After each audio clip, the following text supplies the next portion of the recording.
Hey, thanks for joining me for these DM tips for Shadow of the Dragon Queen, chapters 1 through 2. Dragonlance coming to D&D 5th edition, and this is a really fun start to this adventure. Real nostalgic for the start of DL1, the first Dragonlance adventure 20 plus years ago. There'll be spoilers here, so if you're a player, please come back after you play the adventure. The chapter 2, Preludes, is for first level characters. The project lead for this adventure was F. Wesley Schneider.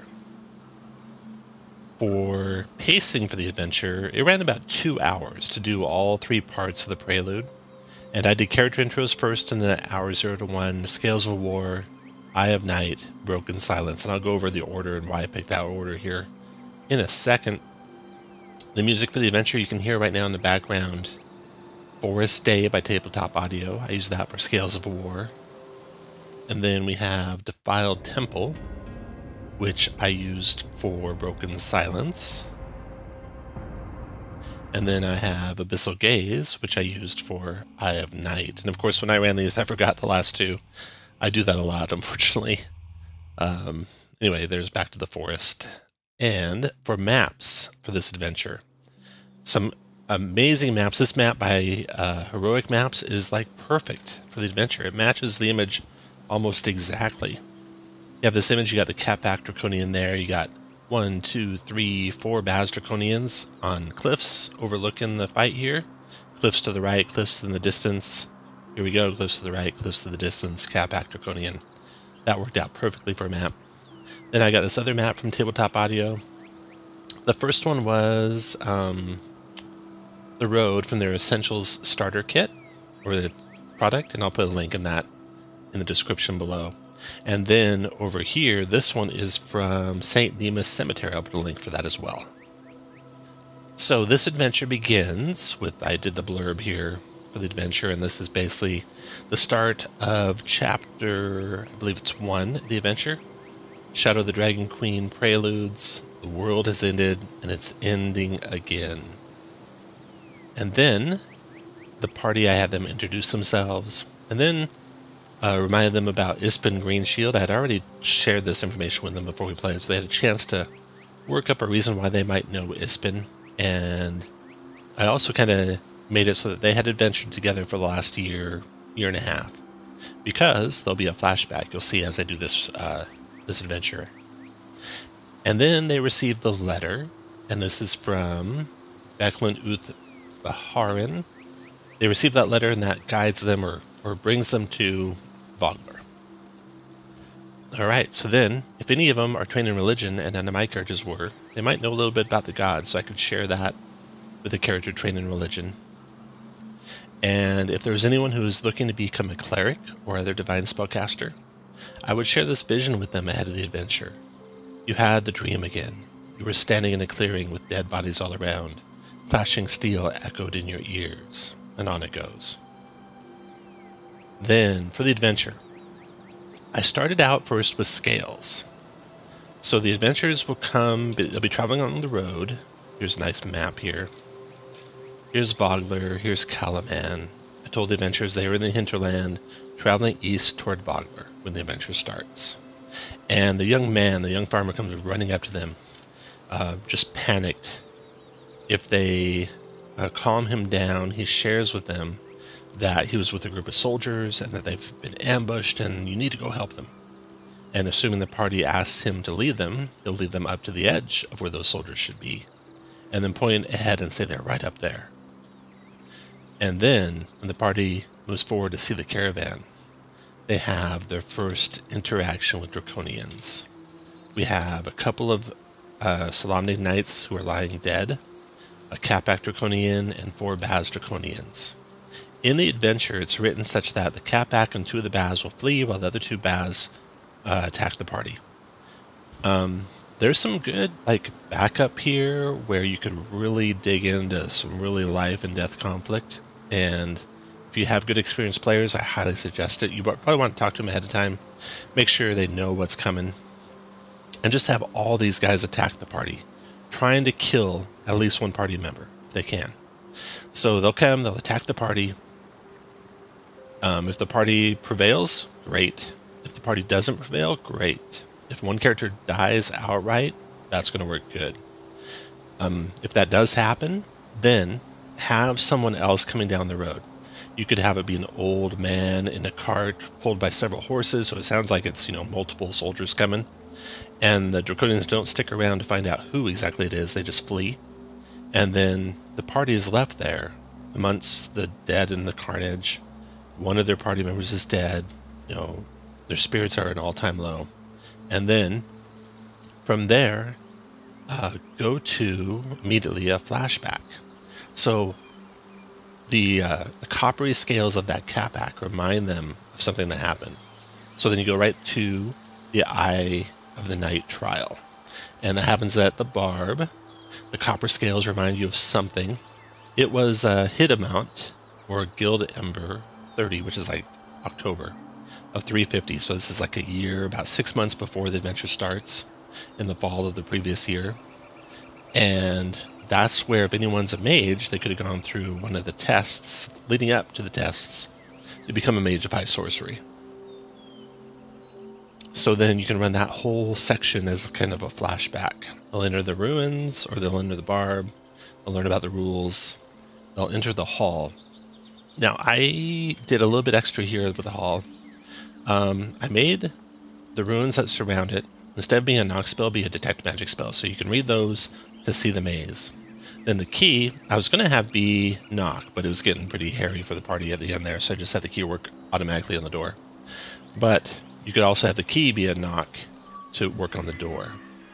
And as soon as the party entered the maze, I had the coppery scaled serpents come in as well. And I would do this differently the second time I ran it. I would have these guys appear as soon as the party touches the key at the center of the maze. And then for movement in the maze, since the walls are invisible and always shifting, I said, okay, you can move randomly 15 feet, the move action, or you can take an action and make an investigation check, DC 10, and pick which direction you want to move 15 feet. So, of course, one of the party had Misty Step, and I wasn't prepared for that. And so I had to shift things up a little bit on the fly, but it still worked out good. That encounter was really tough. The party just made it through that door before people started to die. And then I had, as soon as the door opened, the encounter was over. The party was deposited back into the atrium of the barb. And there they got the spellbook and the scroll. And I would add some more magic items to the adventure. It's really sparse in magic items. So there's a couple kinders in the party. I just had them acquire a ring of warp and a potion of water breathing from Rovina in there in the test. So that flashback ends, and now they're back amongst the caravan. And when they search it, they find 2 soldiers here. They also find 3 swords. So it's like one of the soldiers is missing. And if they look, I would go from there to the lost encounter. One of the knights seems to be missing. Oh, I should change that to soldier, in case they don't know they're knights of Solamnia. Examining the surroundings, you find a trail of blood that leads into the brush. So now we're going into the 3rd encounter. And here, I had to have given the party an extended rest to start the 2nd encounter, give them another extended rest to start this encounter, just because it's hard to track the resources otherwise. And you can make these encounters more difficult. They should have maybe a dead character. Now, since they did a flashback for the previous encounter, everyone got to play in that one. In this one, the dead character is out right now. If they follow the body, they find the knight some distance away, clutching a holy symbol, which should remind them of the vision they've been having. And if they go to roll the knight over, they'll see that holy symbol. If they go to try and touch it, then it will flash with a bright light, knock some trees down, and reveal a building, a ruin. And then I take them to this map here. So from that ruin, there's a light shining, blue, white light shining. If they look inside, they will see inside the ruin broken statues lining the wall. And these statues are of the 7 gods of Kryn, the 7 good gods of Kryn. And they should recognize their god and Paladine. When I ran this, I had a Paladin of Paladine and a Cleric of Mishakal. So I had those to be recognized. And then, of course, there's a good image in the adventure that you can use. So I made the the 5 other statues, the good gods. Now, as soon as you go into the room and it manifests, here I have the statue picture, and I have this description. Soon after you enter the room, the same blue-white light that glows from the statue of Mishakal begins to glow from the statue of Paladine. The blue-white light also glows from and completes the form of a third statue, which you now recognize as Kiri Jolith, god of war. And then, of course, if they approach the statue, the gods will talk to them and give them their divine inspiration so they can fully cast cleric spells and fully heal. Oh, I had going in, I let the clerics and the paladins and stuff cast spells, but nothing that could heal. And so that made the original encounters more difficult. And of course, when this manifestation happens, you can use it to raise from the dead one of the characters that was unconscious. Oh, that reminds me. So they're outside this place, and of course in the vision they heard clashing steel and there's dead bodies around. So when they come to this place, have spectral warriors, another kind of throwback to DL1, have spectral warriors come spilling out of the forest and attack them, and make one of those spectral warriors their fallen comrade if one of their comrades is down, and let that player play that spectral warrior.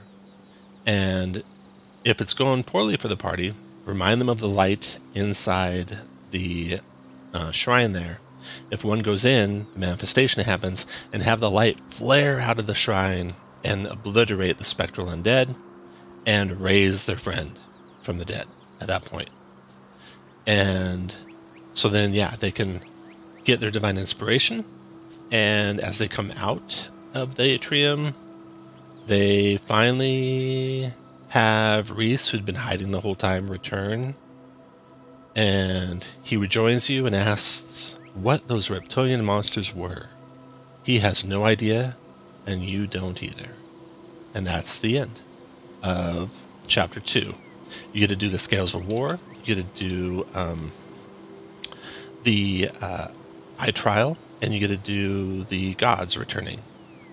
Really fun. I think it really kind of, real good Dragonlance feel to it. We'll see how Chapter 3 goes. I'll be running that next week. So hang out and pick up those DM tips when those come out. Thank you very much for watching. I'll put tokens. I'll put the knowledge checks that I put in there, these whispers that appear. I'll put them in the description, and look forward to seeing you again for the next one. Thank you.